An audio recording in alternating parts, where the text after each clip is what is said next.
welcome back to the nostalgic basketball hour. Last week we gave you about 35 minutes of Big Ten lineups from the 1991 Sweet 16. This week, what the old heads love talking about, what they love griping about from the new age, they're not physical, they're not fighting. Well, guess what? We got fights. We got a fight to talk about in the NBA, the WWE / basketball. So that guy that you all always saying is just waiting to fight somebody. What's his name? Isaiah Stewart? Yeah. Did he get his wish? No, not really. Who stopped him from getting his wish? Because we all saw Detroit. Detroit loves to play physical. I think that's in the DNA. That's the code. That's the secret sauce, if you will. For say it with me, Foster. Detroit basketball. That's the secret sauce for Detroit basketball. They not winning if they're not physical. They're not elbowing somebody in the gut on a layup. It ain't Detroit basketball. So hold on, man. Why don't you ask me to fill that in? I got it. Yeah, there you go. I got it programmed. I mean, and False wasn't even around for the bad boys. I'm surprised if he knew it. That's Mason though. That's my era. Nah, that ain't bad boy. They did do that. That might have been Chauncey then. Yeah, that's 2004 type stuff. Right. Okay. My bad. So False was around. But the two most physical teams in the NBA, Minnesota Timberwolves, Detroit Pistons. Aren't they? They got into a little skirmish, a kerfuffle, a brouhaha, if you will. Whose fault was it? Did you all win the game or did you all win the fight? Which one? We lost both. I don't know if we lost the fight. Stewart by himself had DiVincenzo pinned into the crowd, and he was mushing Nas Reed, who was on his pockets at that point. It may have started. I mean, it was a 2-on-1 to start. It was DiVincenzo and Nas Reed kind of both, trying to back down the young guy. But eventually the whole Pistons coaching staff was down there. But yeah, Stu has to, I don't know. It took about 5-6 Piston coaches to get him to calm down, and he kind of allowed them to calm him down, because I know they ain't really putting no muscle on. They like, all right, man, relax, because you guys got to keep your composure in the April, May, man. No, I agree. Rick, it's new. It's a new era. I mean, not new era, but this is new territory for. Oh, okay. June, fill in the blank. New era for who? The YNs. That's not the blank you fill in. Oh, okay. I knew that's what he was gonna say. I thought he was alluding to. I mean, you know how the YNs do. Speaking of the YNs, Ron Holland. I'm sorry. Yes, he's the shout out Rick. This nigga talking about Opie. Ron Holland. It seems like he might be the more combustible one on the Pistons roster, more so than Isaiah Stewart. Yeah, I would say so. Yeah, I don't know. Stu stays in it. Stu, because if we're being real, it started because DiVincenzo was kind of talking, because they picked up some of the audio to kind of figure out where it all started. And I think Stu kind of had like an open teardrop that he missed. And you know how those guys, when you get the guy that doesn't score a lot of points, they get to yelling, hell no, hell, So that gets under their skin. So he with us. So when so Stu took exception to it, and kind of stood over DiVincenzo later on down the line, stood over DiVincenzo and does a thing where he snatches the ball. Like, as a grown man, you snatching the ball out of my hand, like, come on, relax. And then when he found the opportunity to get involved in the mayhem, it was a perfect opportunity for him. So, yeah. Stu Holland is the one that you expect. Like you expect nothing less than that from a young dude, but a lot of times Stu is the agitator. He'll start it and finish it though. He not one to cop please or throw rocks and hide his hands. He throwing his rocks and he at your front door with it. Like, yeah, I threw the rock. Right. All right, so we were talking about playoff ball, playoff intensity backstage before we went. Can I comment real quick on the Pistons? Absolutely. Fighting. And I don't want to talk about the fight. I just want to think guys like Isaiah Stewart and Durant and that mentality is part of the traditional culture of Detroit basketball. I mean, that go back to guys like Isaiah Thomas and That's the old man. That's the old man. Oh, that was me. Yeah, okay. That was me. June said he older than me, but we both ONs. Owens. We're not recording phrases now. How you know that was me though? Because he just knew.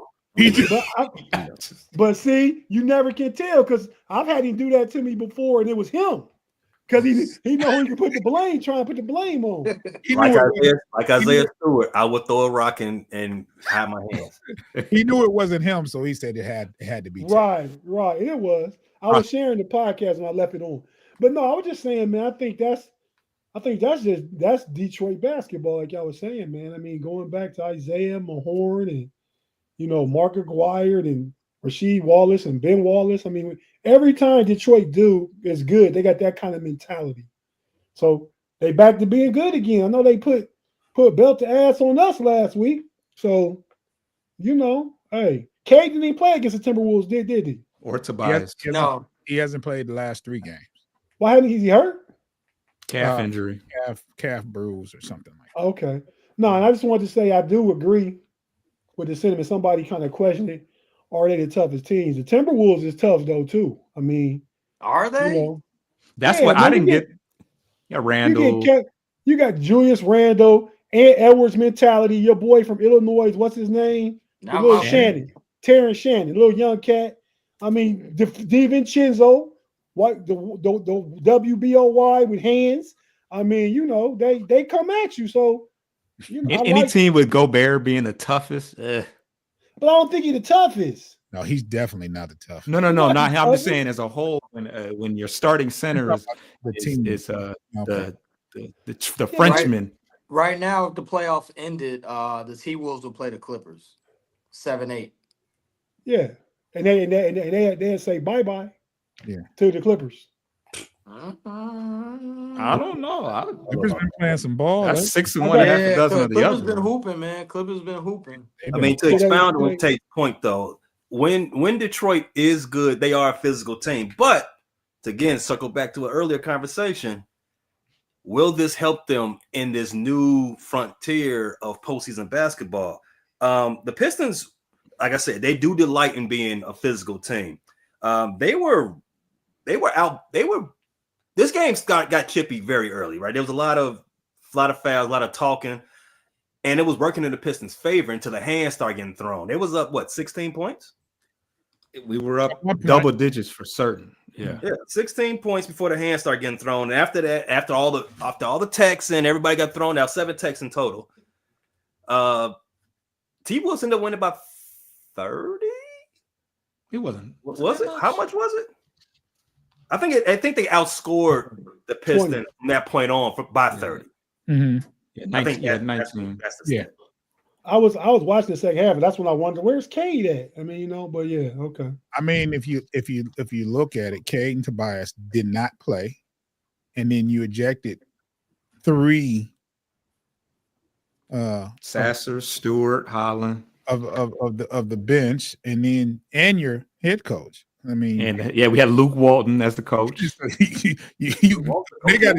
I knew when we had him choosing the wrong guy to shoot, because we had the choice of who to shoot the free throws, and we picked Luka Garza, they picked the biggest goofy looking dude, but Luka Garza is an offensive big man, so they kind of were like, they don't even know that this guy can actually shoot free. He made both the free throws, and I was like, well, that's the beginning of the end. Beasley was like, why would you, At the ejections, I said, you know what, this game over.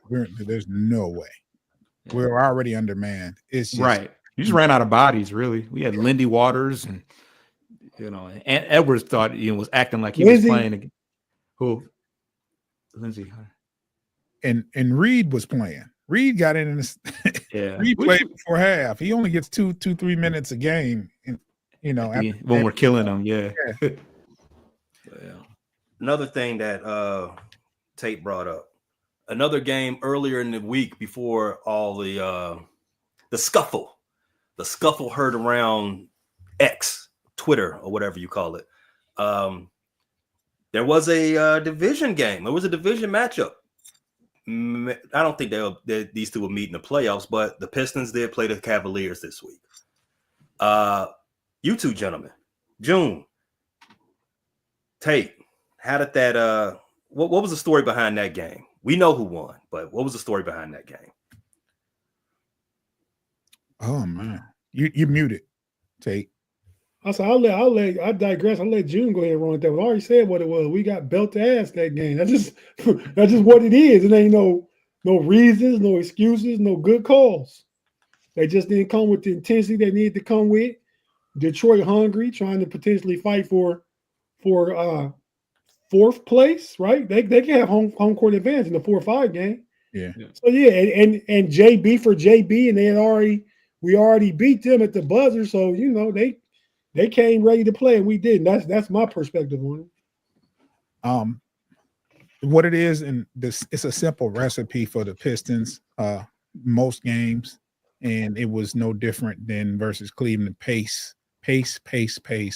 When we can get out and run and play some defense and get out and run, it's a totally different team. And we jumped out to a big lead early. Cleveland made a surge, cut the lead down to 2, and and it was late. I mean, cut the lead down to 2, but another run by the Pistons to close it out. So, when we're out and running and playing defense, it's a different team. Different team. So but I would expect this is the team that you all are most nights. Yeah, I mean, like I said, that outside of the fact that our two of our best scorers didn't play, and we still managed the effort like that. I mean, Tim Hardaway had a very rare 32. He started out real hot. He had 14. I think he had like 14 the first quarter alone. Yeah. It was pretty balanced effort. Dennis Schroeder had a near triple double. He's never had a triple double in his whole career, and I think he had 17, 10, and 7 or something like that. But when we talk about the physicality, there's a couple different ways that you can look at it. For one, on one end, we can be baited into shifting, because a lot of times when we get into those things, I feel like it doesn't help. I feel like it helps the other team for whatever reason. I think there's an intimidation factor to it, and I think it sets the tone. I think the team there's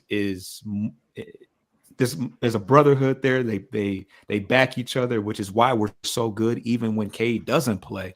But also, yeah, I mean, I think that it sometimes puts us in a bad way, especially because we've been shorthanded the entire year.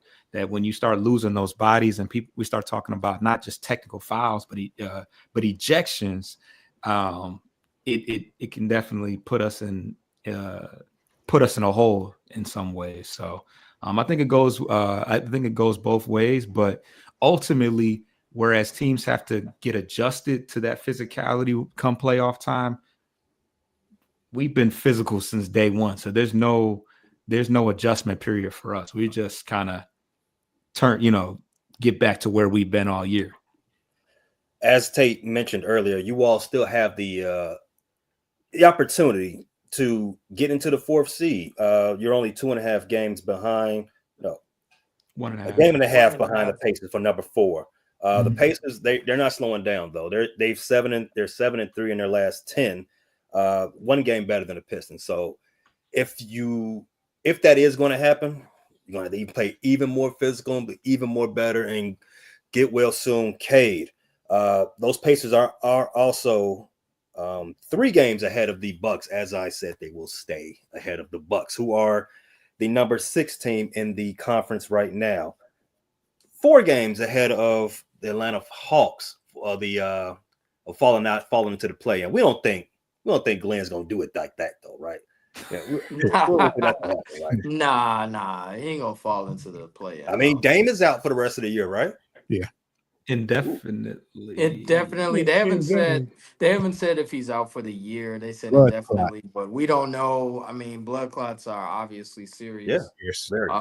So we'll see. I mean, yeah, it's to be determined. Blood clot ended Chris Bosh's career. It's got Wemby's career in jeopardy. So, get well soon, Dame. On some real stuff. Dame time doesn't end like this. Also, Thompson missed a big amount of time with a blood clot. Yeah, true. Klay Thompson. Alsir Thompson for the Pistons. He missed most of. Probably about a third of the year. Last year, and then he wasn't cleared to play at 15 games. Yeah, so took him a while. While we're talking about play-in teams that might be playoff teams. Here we go. 7-3 in their last 10, still flying high. Those mighty Chicago. Fill in the blank. Bulls. There you go. Bulls. Bulls sitting at 33-41. Like I said, 7-3 in the last 4. One of the best offenses in the conference, if not the league. Am I capping, Rick? Tate? I'm thirsty, so let me enjoy this. Hey, Tate, I saw the look on your face. Please interject. By the numbers and analytics, they're not the best. I mean, Cleveland is. But go ahead, Pave. We got enough time to fluff Cleveland at their time, at their point. Right now, we're you asked the question. Right now, we're talking about the Bulls, who are, and since the All-Star game, they've been averaging 127 a night. They average 118 for the season. They've always been a very good offense. One of the best in the league. Pace and space. Mr. Kobe has been balling. Yeah. As you know, my boy C-Dub, he is a baller. But I do also want, but I want to ask you this, Rick. Is it just finesse? Is it just putting up fancy points, or can the Bulls actually run with anybody in the league? They can run in with anyone in the league. And say you can't, it's not even right, dude. The stats are there. The Bulls have shot 42, 43, 46, 42 the last 5 games. They hit threes at a high clip. In fact, like their number as far as scoring overall, I think they're like number 7 or 8. So losing DeMar DeRozan and Zach was subtraction by addition. They were stopping the ball. You open the space. Now you got Matas, who's playing the 4. You got Josh Giddey, who's looking to get that big money deal, and you got Kobe White, who needed Zach to leave to flourish. So with that, and Billy Donovan has instituted. He's gotten away from slog ball, so like now the Bulls are like running up and down the court, and I mean it's a good look. And I know I've been on record and saying we're pooping for Coop, but I mean the Bulls legit have some pieces to do something. In fact, I mean they can do something in the playoffs. Hold right there. And I just want to remind anybody who didn't believe that the Bulls can actually run with anybody. I don't know if you saw the Bulls this last week, but oh wow. But that was a cold-blooded shot, yo. That was a cold-blooded shot, man. I don't like LeBron, so I loved it. Oh wow! How could you not like? Whoa, we got to unpack that at a later time. You can't like LeBron and be a Piston. Come on. Well, I mean, 29 in a row. I get it. Yes, I was in the building. I hate it. I mean, that was the last time you was probably at that was the Palace. Palace for sure. Damn, that was okay. Yeah, it's nothing. But It wasn't a the little Bulls Caesar are back then.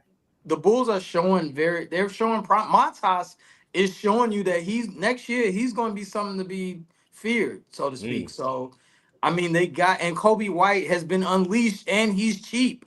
Like his contract is very affordable. I mean, for another 2 seasons, but I mean they're doing well. Billy Donovan's hitting all the right buttons, and not only that, Dalen Terry has also, and I'm a Zona fan, so I'm biased, but he's unlocked the 3-and-D potential. Dalen Terry has definitely become a 3-point specialist that plays defense. He's 6'6", 6'7", wiry. He's athletic enough. He's got the ability to be a 3-and-D guy, which the Bulls lack, which everyone in the NBA covets. So with that being said, I mean, the Bulls are working with something.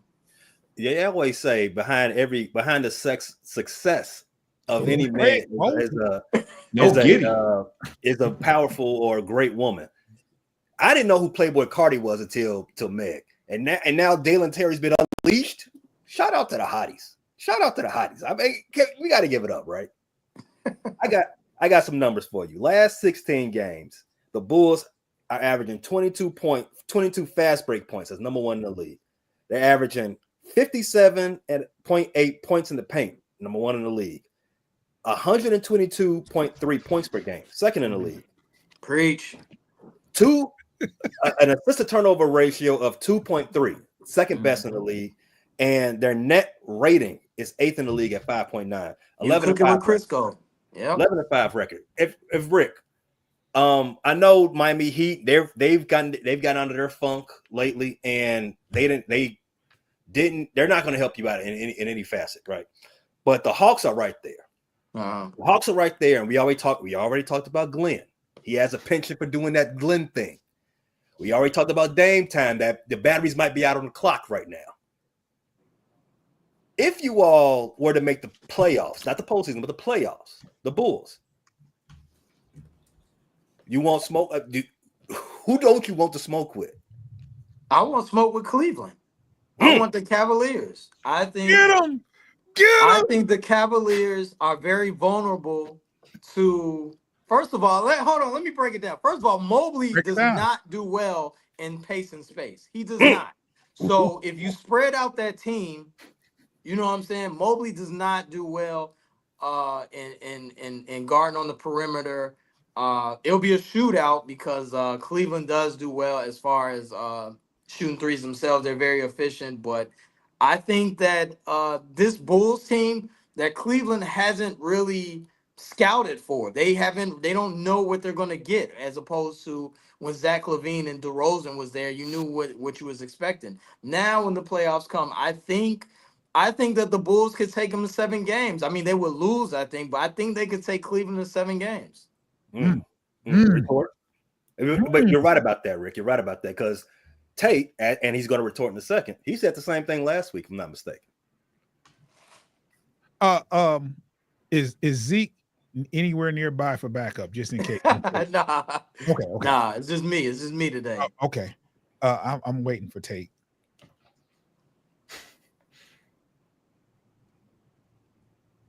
I don't think he has anything to say to that. So I mean, I was waiting on you to give me the floor.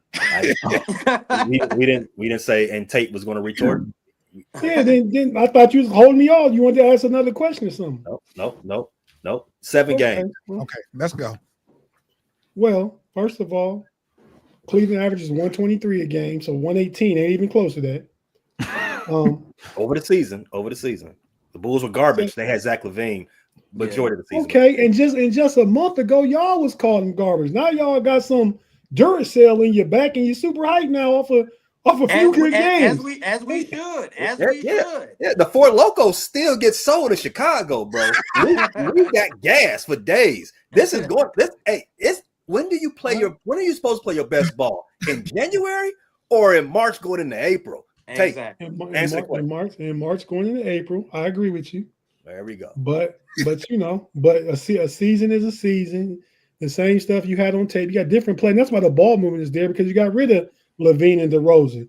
You kind of forced to move the ball. And far as I heard the word, one of them was feared, And what'd you say about the other guy? You said Somebody said what's fear.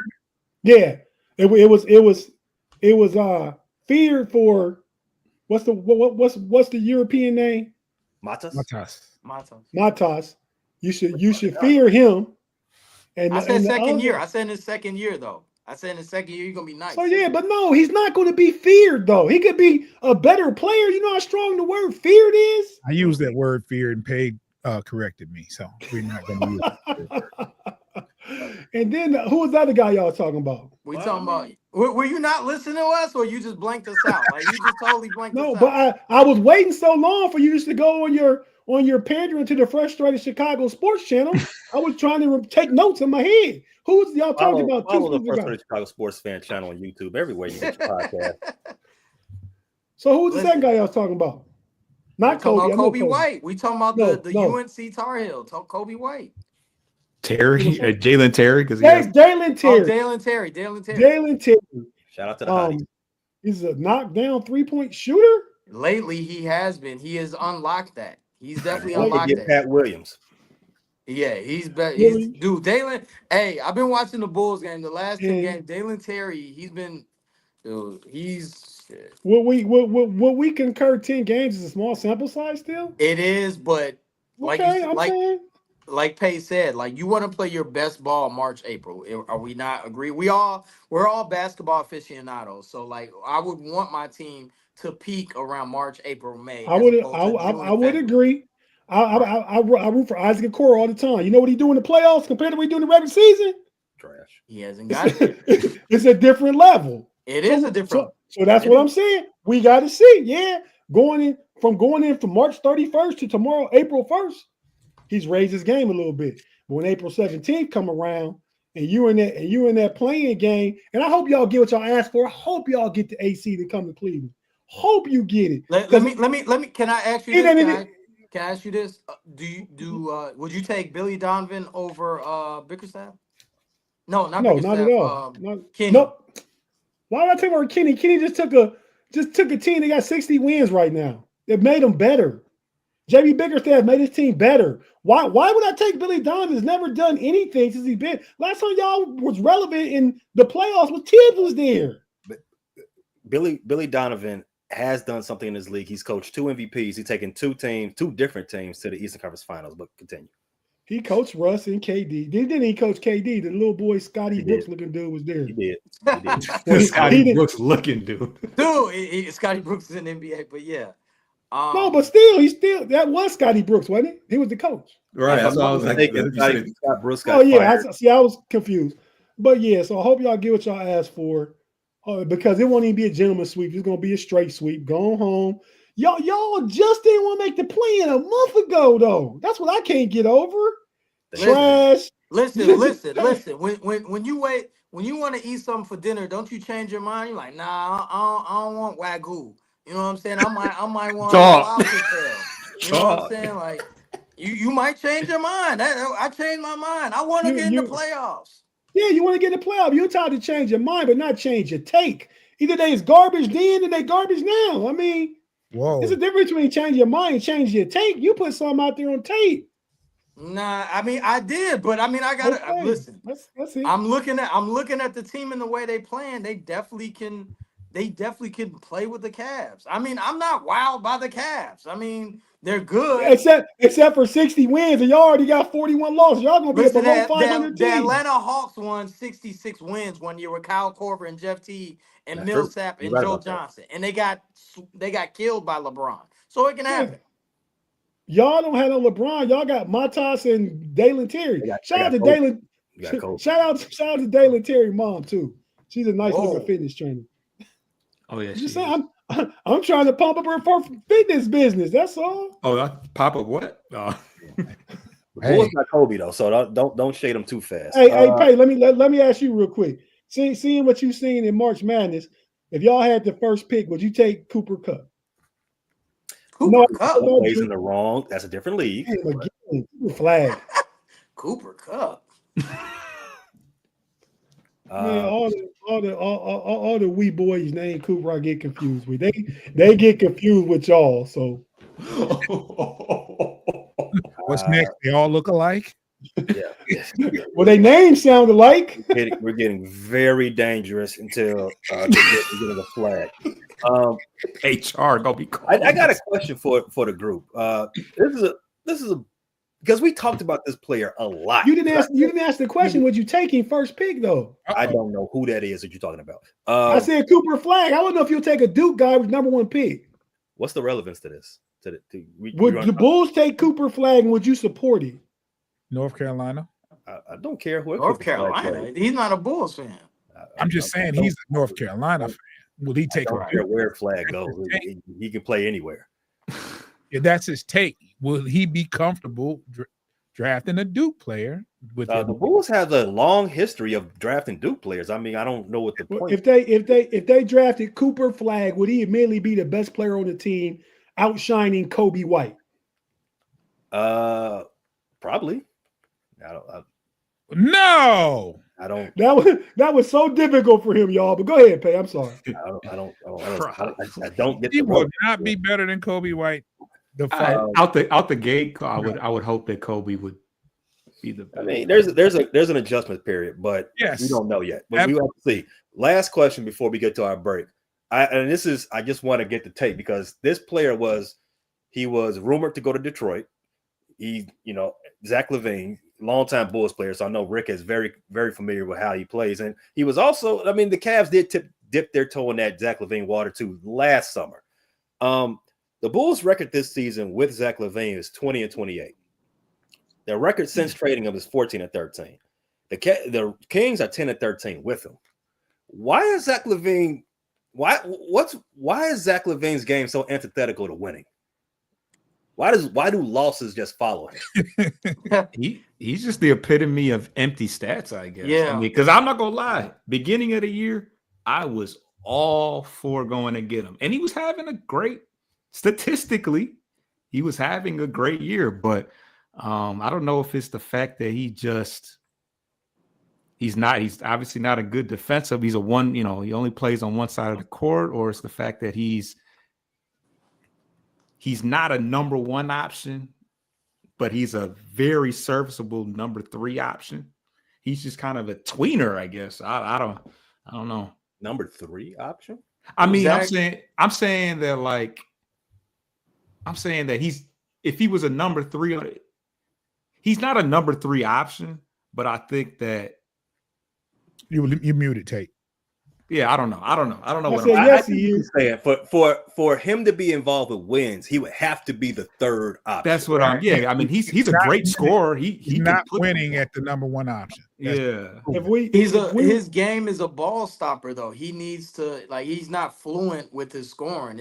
It's kind of Jimmy Butler-esque. You know how Jimmy Butler scores real hard, and I'm not saying he's on Jimmy Butler's level. I think that Zach is a very efficient scorer, but he does stop the ball, and he does turn the ball over a lot, and he doesn't rebound well, and he doesn't pass well. So those are things. I mean, there's a bunch of scores in the NBA. Like, we got that. You need more than just scoring 25 points. Mm-hmm.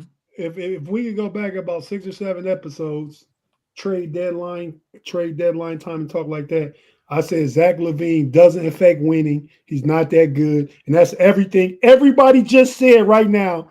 See, that's a take. That's a take, Rick, right there. You stick to it. Yeah.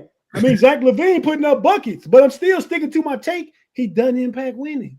And on that team you're on now, and everybody healthy, you got Sabonis and DeRozan. And Zach LaVine, at best, is a third option. Essentially, it's what the Bulls were, because they had DeRozan was just over there, and Sabonis is Vucevic, right? Yeah. A bunch of young guys. Bulls,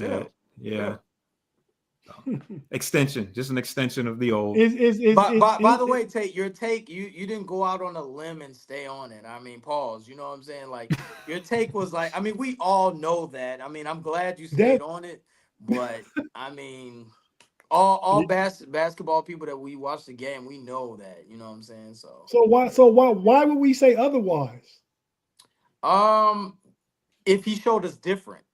If he showed us a little different. And you know what's crazy? Let me real quick. What's crazy is that Zach really cares about the game. He's not a guy that doesn't like basketball. He really cares about, his craft. And I don't know why it doesn't transfer onto the court, but he really does like hooping. He does really care, but it just don't show up in the wins and losses. You You said are it, what though, you are, I guess. I yeah, don't know. good player, ball stopper, all that. I mean, he needs to be on the team like the 01 Philadelphia 76ers, where he just can be loose like AI, and you got He wouldn't be able to be loose. Pause. He wouldn't be able to be loose. Iverson would be like, "Yo, I'm getting 30 shots." No, I'm saying in place of Iverson, Being he needs a team built around him like that. Get the green light, he can have it unlimited with a whole bunch of good 3 and D defense players around. Then he might impact winning because now your team needs the points. What do you think about him being like a 6th man where his job is just to score? I think that's great. I think that's good, June. I like See, that. now that's where when I was teetering on third option. Let's I see. mean, off the But bench that's an is ego. kind of That's wild. an ego. But That's an ego thing. Like, yes, I don't know if that is people an will ego allow it. thing. But I when don't you have know. a player that's not going to move the ball around but he can score at any given time, when you have to sit down a starter to get, and without losing any firepower, Zach LaVine. I agree, June. So how much does he care about the game? Like Rick just said, then if he wouldn't do that to impact winning. When he gets old, I think when he gets older and he really starts fiending for a ring, the way Melo did, because I think Melo come off the bench? I don't think Zach is ever going to be fiending for a ring. He ain't one of them guys. I thought he loved the game. I don't know the man personally. I really think he loves he's the an game. he's an all-star. He's not an all-time player. An all-time player is fiending for rings. All-stars fiend for contracts and points. What I think it's about ego, and you're not going to get off. You're not going to be on the 6th man if you feel like you should be starting. Just period. I got a comment here from Dre Cobb's Music. Shout out to him. Get his music wherever you get music from. Zach LaVine, don't stick defense. He need to care about that because he gets blown by way too much. And that's facts. I've watched Zach LaVine a lot during his Bulls tenure. There was so many times I've seen him not see ball and man at the same time. He gives up the back door, no diddy, a lot. And that right there is more indicative of how teams lose with him as the focal point than anything he does on offense. Because stuff that I've seen him do on defense, the turnovers I've seen him cause on offense, that stuff will get you benched if you're the 3rd option. That stuff will get you taken out of rotation if you're the 1st man off the bench. But as the number 1 guy, you got to just deal with that, and then losses that come with it. Yeah. But Luka is a sieve on defense as well, but we okay with it. Luka impacts winning. He just took a team to the finals. The passer part about it. He does. No. I'm not arguing. I'm not disputing that. But I'm saying got cement boots though. But Luka doesn't play a lick of D. It's cement boots. Yeah, like so. Why? I'm simply asking. Why is it that Zach? Well, I think Luka don't have the athleticism and lateral movement to play defense. Zach LaVine, if nothing else, is a great athlete. Yeah. So I don't see the defensive effort being there. There's a will. There's a will that's missing when it comes to LaVine. He just doesn't have the will to play defense. Yeah, but it just goes to show that it's more than athleticism. We've seen many athletic player that couldn't hack it on defense for whatever reason. So when you start talking about C-man, C-ball, that's standard. I mean, that's like, When I say will, when I say will, there's a pride and there's an effort to defense. You have to want to play defense. Same thing with rebounding. You say he's not a good rebounder. He can jump out the gym. Why not? Spoken from a true Detroit fan. Yeah. All right. So thanks a lot. I think that's really illuminating because we have a lot of people don't understand that just because you score 30, like, man, just add him to any roster and he's gonna get dubs because they're gonna get a championship. No, it's not just that easy. There's a complicated mixture when it comes to getting wins. Look at the Phoenix Suns. Bradley Beal is a dark-skinned version of Zach LaVine. He got over there third option, and he's been forgotten about. He put on a headband and was like, "Who is this guy?" Not the same, points leader that he was in DC. But just getting buckets on a losing squad is really just, it is what it is. Is Let's go it? ahead Can I ask this go ahead. one question? Is it? I'm sorry. Is it coaching? Is it they're not placing them correctly? Like, there's got to be more to it that these players aren't able to succeed and they have the talent. Can it be coaching? Yeah, coaching goes into it as well. I mean, you want your coach to put you in the best position to be successful, right? Right. But I don't think every player, and this is why NBA players get paid the way they do, because the cream of the crop. Shout out to Macho Man, rest in peace. The cream of the crop affects winning while getting numbers, right? Mhm. Luka, as an example, they can do that. Other guys can't do that. They can't, and they just don't have. It's like a brain fog. What can you do to affect winning while getting numbers? It's very deep. Mhm. Stop it, June. Yeah, Let's go ahead and take a break. I said, whoa. That was Tate. That Okay, y'all knock it off. Let's go ahead. Let's take a break real quick. If you were listening on audio, our advertisers would love for you to check them out real fast for the one time. Watching live, we'll be right back after this quick little intermission.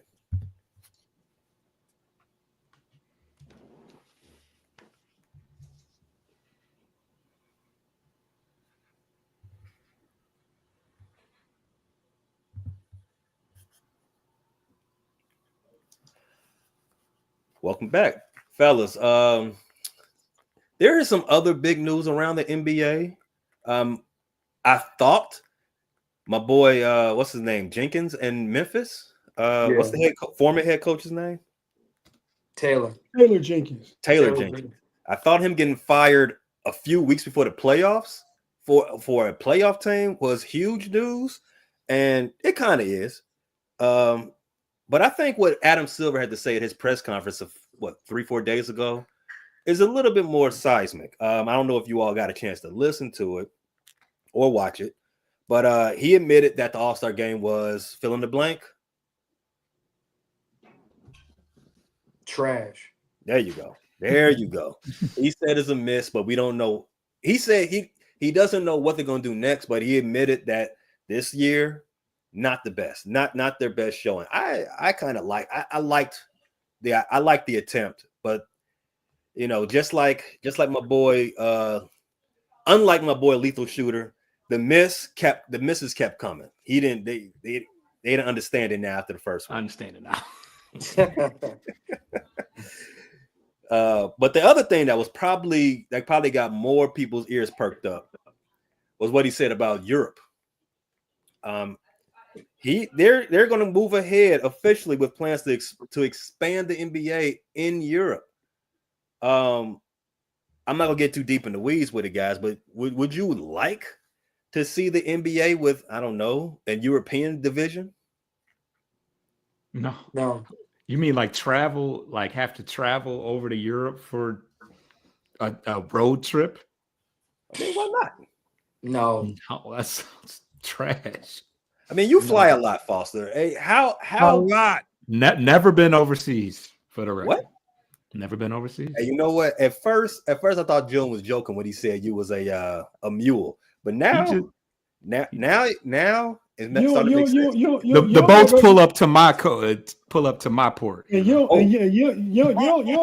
got to get on the plane to go down to South America or Mexico. Yeah, you still got to get on a plane. Tell the truth, then. Nah, if you fly in, but say you don't got to go overseas. Oh, right. That's what I meant to say. Yeah, you don't get overseas. Never been to Mexico. Rick, how you feel about this, man? Let's just paint a picture. Let's say the NBA gets 4 European squads over there. This would be a good or bad for the NBA? I think it would be bad. They are the players are already complaining about travel schedule, and that's why you see a lot of. If you guys haven't noticed, scheduling there's a lot of back-to-back home stands. So imagine that with overseas, and then overseas the recovery, and then you're gonna have to have like 3-4 days off. I don't think that you can actually implement days off for a Europe leg, unless, I mean, it could I don't think it would work. I think that the players would complain more than they would like it, and I don't think that the product of the NBA expanding to another 4 European teams doesn't make the product better. I think that we're already. I think that there needs to be a team. I think Seattle needs to get their franchise before anything, before they even go to Europe. So, going having a Europe leg, I don't. I'm not. I don't see the good in it. So, for lack of a better word of it. I think money wise, it would probably be. I think it would probably be good though. I mean, I think those games would be sold out. The game's already global. The game's already global. I'm sorry to interrupt. You can get more global. Yeah, it's already second behind football. It's already for the soccer. It's already second behind soccer. You can't. Those games would be like soccer games. I think they would be like super like. It would be different than an NBA arena where like you go to a New Orleans Pelicans game for $6. Like I think, and I'm not saying I want this, but as far as the economics and all that behind it, I think it would be I think that it would be something they would consider. Not to mention the fact that when you talk about the traveling and all the different type of stuff, that's just math. You know, they got nerds to figure out how to make the players, but teams are already complaining about Detroit, or the Bulls are complaining about a West Coast trip doing a 7-game leg for 10 days. That's brutal. So imagine going across the pond. Y'all got the economic and financial aspect of it correct. It would be a huge boom for the NBA. Fans over in Europe would eat it up. How it would work, and y'all think that'll be going back and forth. Teams gonna go over there, they're gonna play everybody in Europe. They play all their road games on one road trip. How many teams that is? They're gonna be able to bring their families over to Europe and hang out and enjoy Europe. Players not gonna complain that much about it. They want to see the game grow because that means more for their pockets. That means more money share with the league and everything else. So I think it could work. I think it's going to work. I think they're going to do it eventually. Half the league is European. It's you can be Luka and Joker. Like half the league. Wemby's French. Like I want to preface this by saying that this is a rumor, right? That they would expand it to be a West. Would that be East? I don't know. Whatever. The Earth is flat anyway. It depends on where you go. All right, Kyrie. Here we go. Speaking of nerds from Duke, Adam Silver, dork. But most people that are closer to the situation and have more confidential conversations with Adam Silver, again, dork.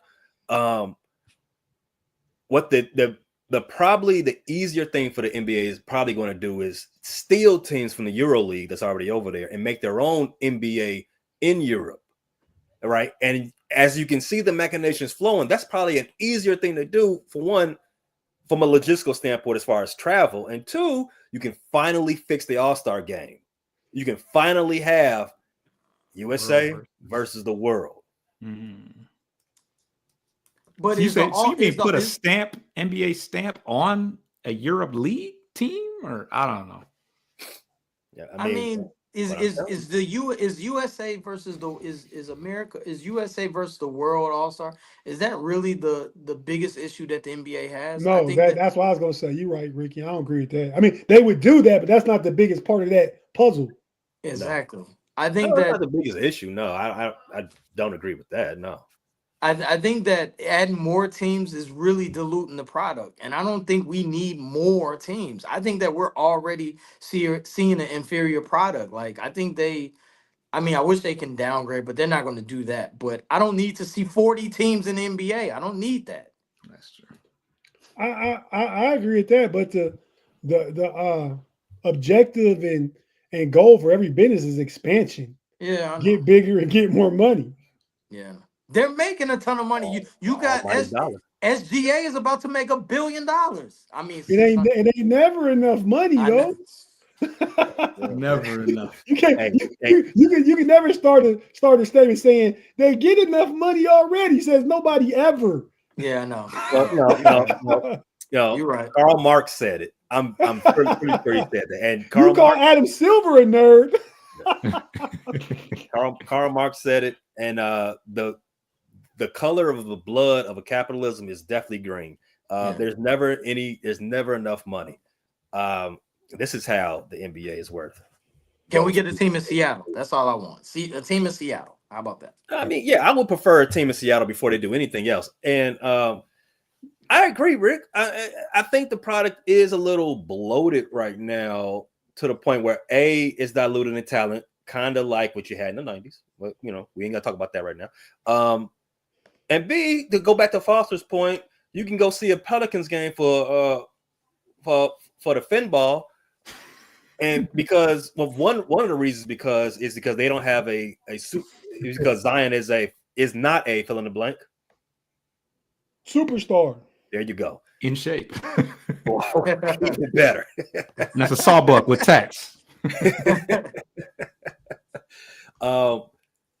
Things like that. Guys of that ilk who are great in their own mind should probably be number twos on another team, and that's how you get back to the NBA at its peak, in my opinion, in the 80s, where you had 3 or 4 Hall of Famers on every team. Well, on the good teams. That's probably what fixed their product a lot faster than expanding the product. But expanding the product leads to what everyone in the board wants, and that's those greenbacks, right? I mean, there's a player pool out there, man. We got 15 professionals on the roster. Say you have an expansion draft, each team got to make 3 or 4 players available. You got the whole G League. You got people already playing on professional teams overseas. I'm saying these teams can be put together. Now, they might be diluted a little bit. No expansion team competes right away. A little bit. Carolina Panthers, Jacksonville Jaguars. You're talking right away? Football's a little different. Football. It was a little different, but they were good right away, right? I think it was like 2 or 3 years. I don't think like in inception they was going to the AFC Championship game. Hey, it's false.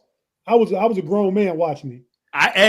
Mark Brewer, that was probably my first look of football, but Jaguars had Mark Brunell and football can be a little fluky. Jimmy Smith, Keenan McCardle, Fred Taylor out the gate. Tony, the big lineman from USC. Baselli. See, I know too. Football can be a little fluky at times. I was playing heavy Madden back then. But yeah, football. Yeah, but knock it off. But you're right, though. You're right. But football can be a little fluky at times. Basketball, you're not going to be able to hide for too long. For 82 games. You're playing. Bronny will be a starter on the team with your plan. I don't think at that point. We said when he threw G League in there, I was like, whoa, you got Drew Timmy and yeah. Hey, Pay, there's some breaking news that I know you probably would laugh at and scoff at. Basically, Zion and McCollum are shut down for the rest of the year. Huh. Oh, you don't say. Brandon Ingram got paid $40 million and hasn't played all year long. That's what's wrong with the NBA. He's got the craziest ankle injury of all time. It was the ankle, right? Yes, an ankle injury. Yeah. And we were talking about trading for him. God. What happened? Did it fall off? That's you know what time it is. No, I don't. Yeah, you know what time it is. He said, I gotta believe that you know what? I'm just not gonna do this New Orleans thing anymore. They traded him to Toronto, who is not going to make the playoffs, not going to make the postseason, mind you. And then they acquired him and then gave him a new deal. And he still ain't played. I thought that he was going to play some games though.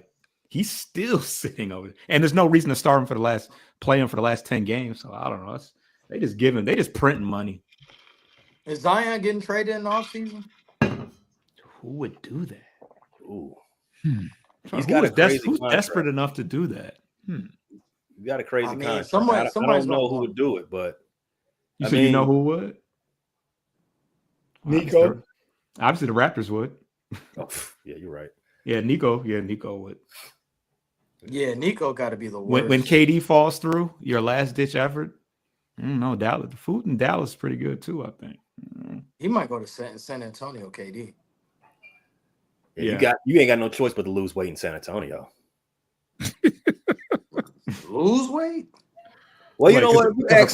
If you ask Charles Barkley, it's the other way around, right? Yeah, you gain weight, and it ain't nothing to look at. But Slow down, Rick. Slow down. That's what Charles he said. Yeah. He said the San Antonio. What do you say? A San Antonio we got lawyers on the payroll, so we don't. You know, you gotta be cool. You gotta be You cool. be too cool, you gonna lose.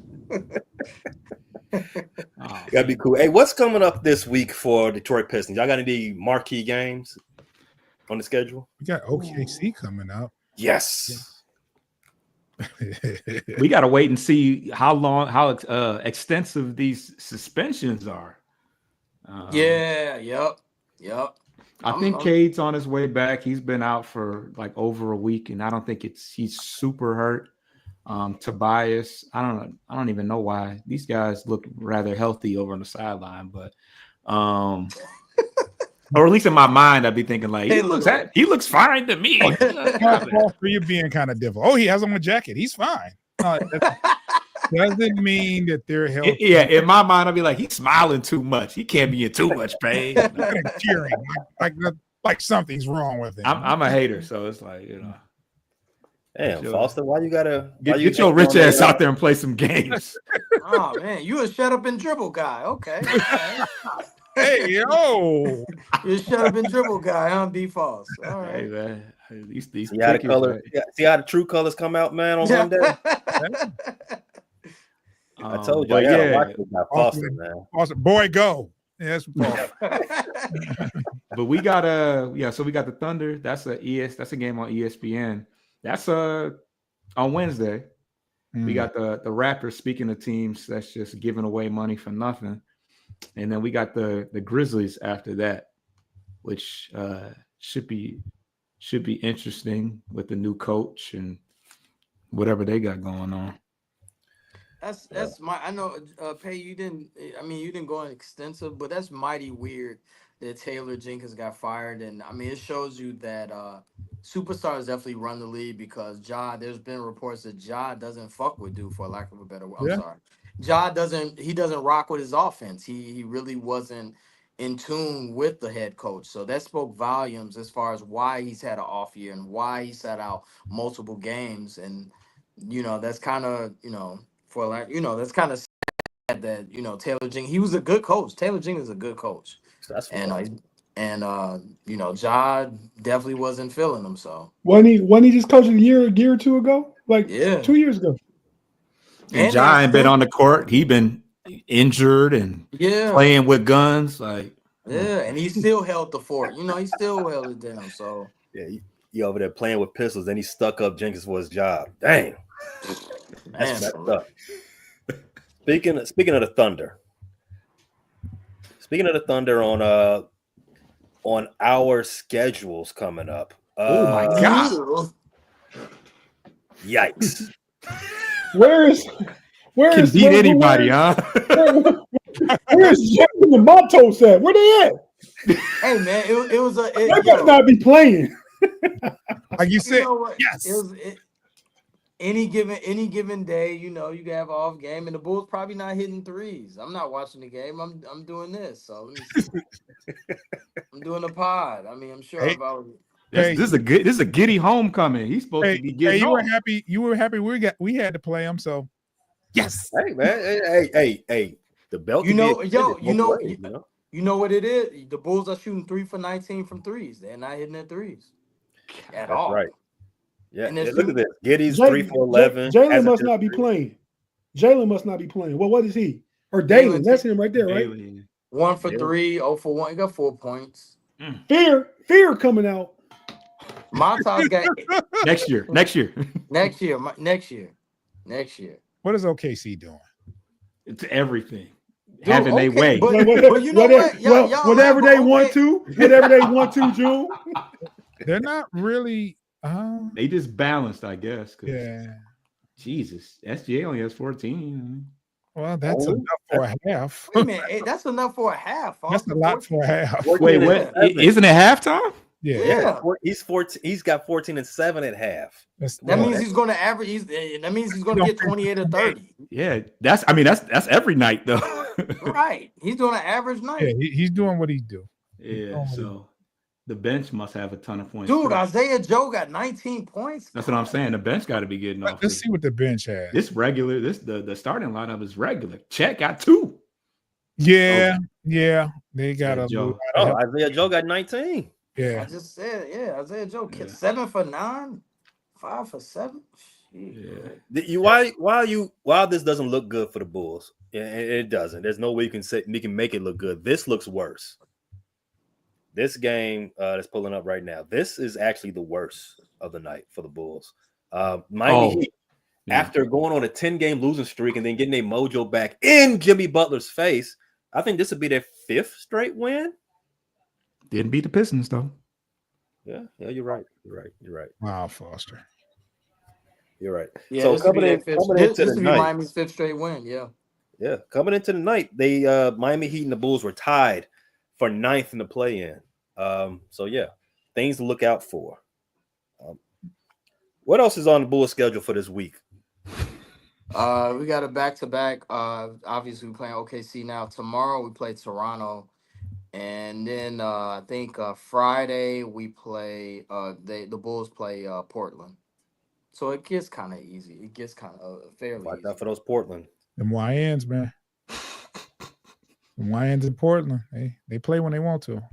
Cleveland has the Knicks, Spurs, and Kings the rest of this week. And then next Monday, when Tate is hosting the show, guess who's on the schedule? Bulls. There you go. You love how this sets this up. Yeah. I know we don't play them again. It's like new. Tate, what's the record going to be this week before you get back to no, they play the Bulls on Tuesday. What's the record going to be after in the next four games for the Cavaliers? The Spurs beat us on their home court. That was one of the teams we lost to during the 4-game losing streak. And it's at home, and the Knicks are at home. I'm gonna say we go undefeated between now and next Monday.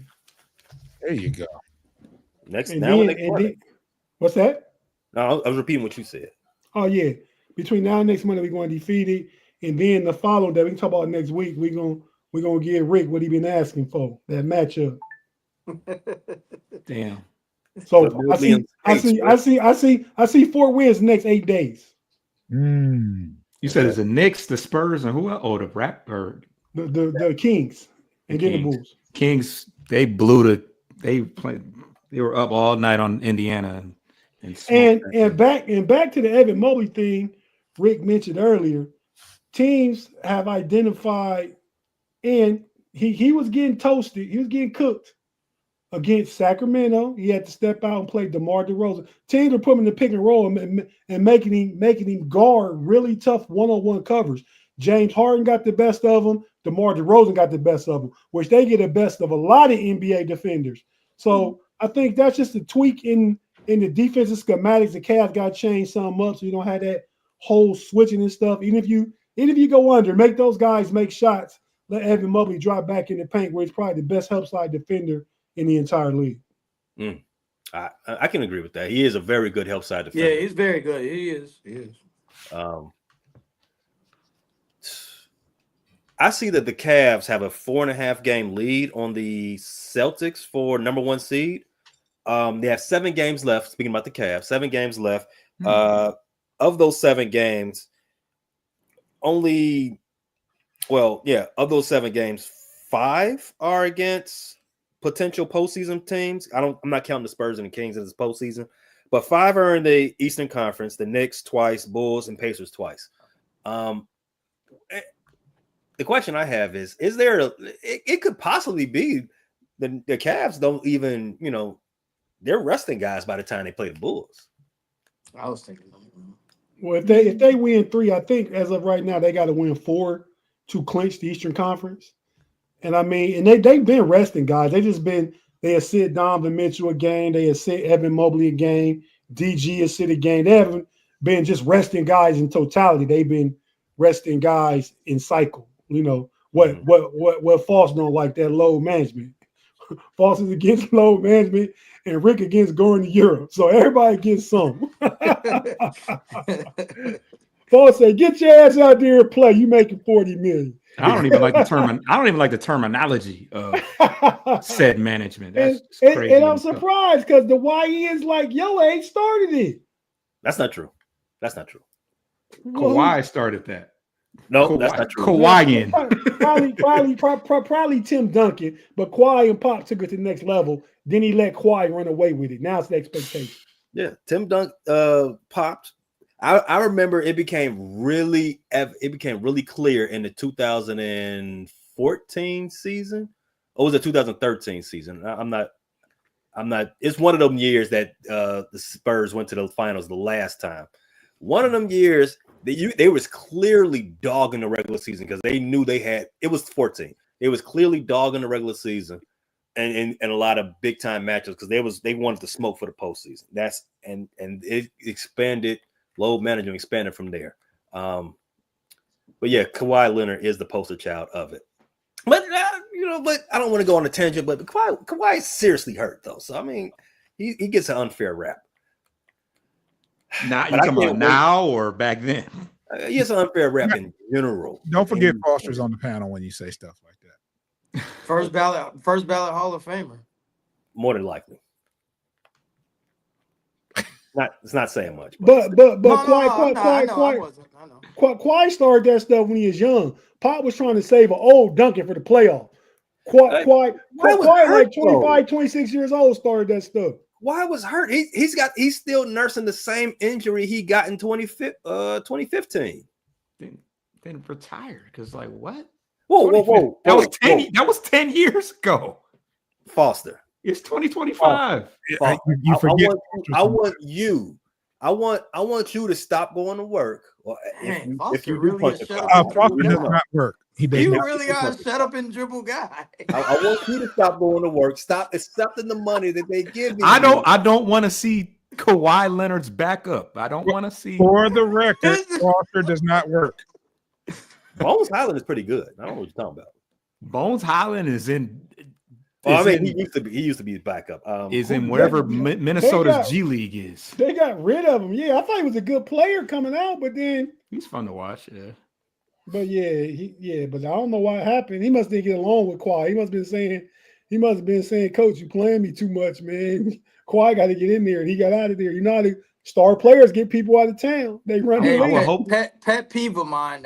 How did he get the nickname Bones? I mean, like, why? He's not. I think it's because he's skinny. He's not that good enough to have. I mean, he is, but he's not that good enough to have a nickname. All right, he's not good. He's an NBA. You're right about that. When your mama call you Bones, you just stick with you. This joker is Payne. Why we call him Payne? We all know the answer to that question because he has a lot of money. That would be there. He said, "I'm his cousin. I know better." we know the answer to that. I'm good enough to have a nickname. I don't know about the guy Bones Highland, but Bones Highland. I don't even know speaking his real of name. Yeah, I know, right? Everybody on this panel got a nickname. My Detroit dynamic duo, Triple D. Where on your channel this week? What's the new stuff coming down the pipe, coming down the chute of content? Well, get every drop. Whoa! Hey, that was don't miss a drop. This is a kid friendly show. I want to remind everyone. You can check me and Foster out on Bleachers and Speakers on YouTube. We have on Wednesday a joint show with our NFC North comrades where we'll be doing Bleachers and Speakers podcast that covers the Detroit Lions. We're going to talk NFC North football and NFL. Just because the season's over doesn't mean that our show is over. We're going to keep this thing going. And we have our post-game podcast on Saturday where we wrap up the Pistons week. I had to say that with slight caution because I don't know if it's a pause-worthy moment or not. But yeah, and Foster's doing Corner to Copa, Bleachers and Speakers. Baseball's back. The regular season has started, so you'll see a lot of games or after game podcasts from Foster and Coach. So post game podcast, Corner to Copa, which is Detroit Tigers reference. All can be found at Bleachers and Speakers YouTube channel, and where all 3 of those shows are wherever you get your podcast: Spotify, Amazon Music, Apple Music, all the such. Tate, what you got coming up for the Cavs this week? Man, this is the one for sure pod we gonna get. I guess, if we win every game going into our show Monday, I might do one Sunday after that game. But to kind of preview and maybe I can get old Rick to join me, man. Do an old Bulls Cavs pregame podcast and talk about it and let him tell everybody out there in our know-it-all in Cavs Nation just why the Bulls want the Cavs in the first round.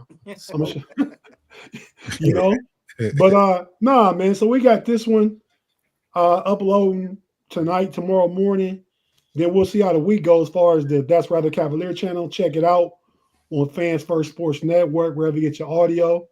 We go on YouTube sometimes. Like we'll be on YouTube next week when I'm hosting the crew here for the podcast. But so we'll be on YouTube that week for sure.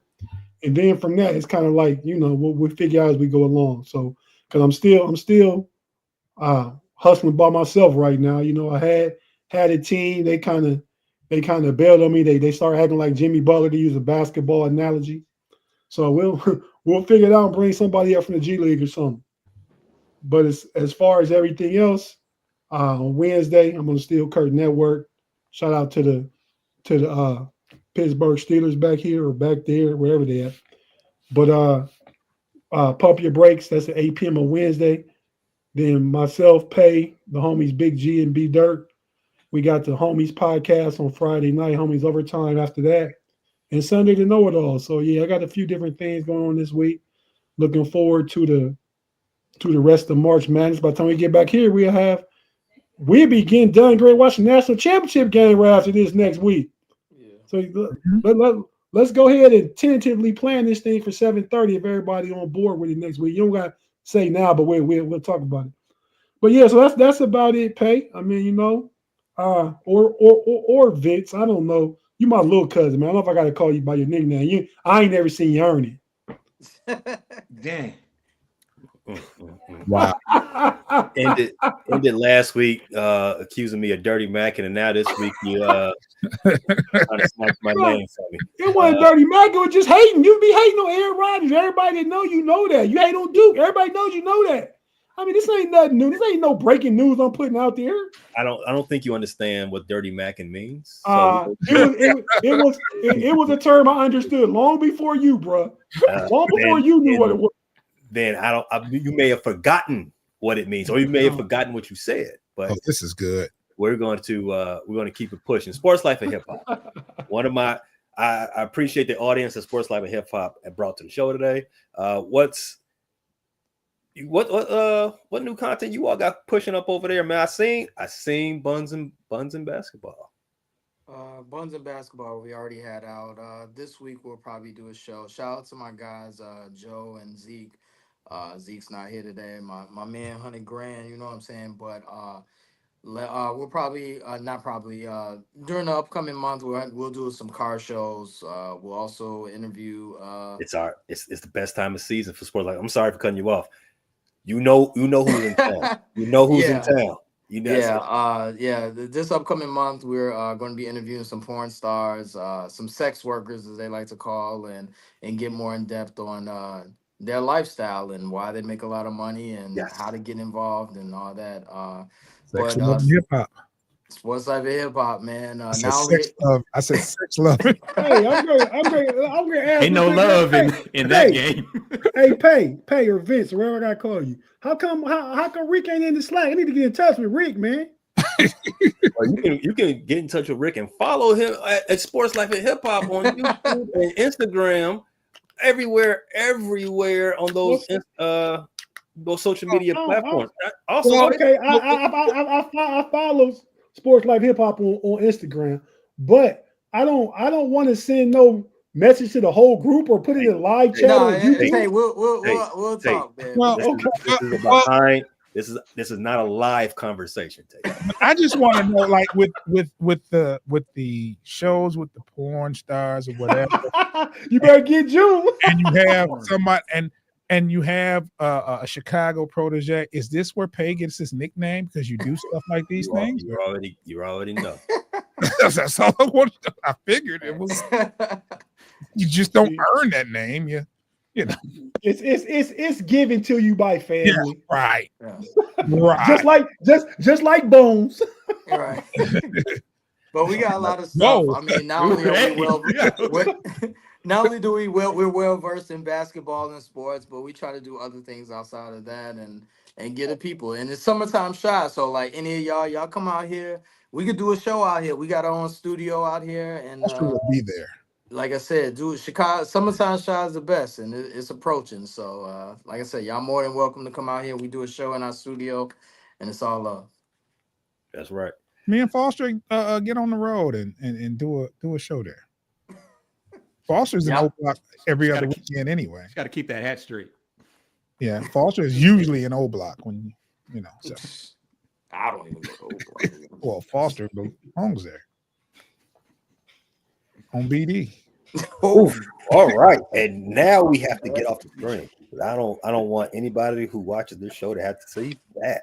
All right, great show, everybody. Lots of fun. Next week, check us out. Know It All's channel on YouTube, and go. I don't want to say go Bulls. I hope everybody has a successful week, and you're not too down for everybody being out of the March Madness tournament already. So until next week, guys.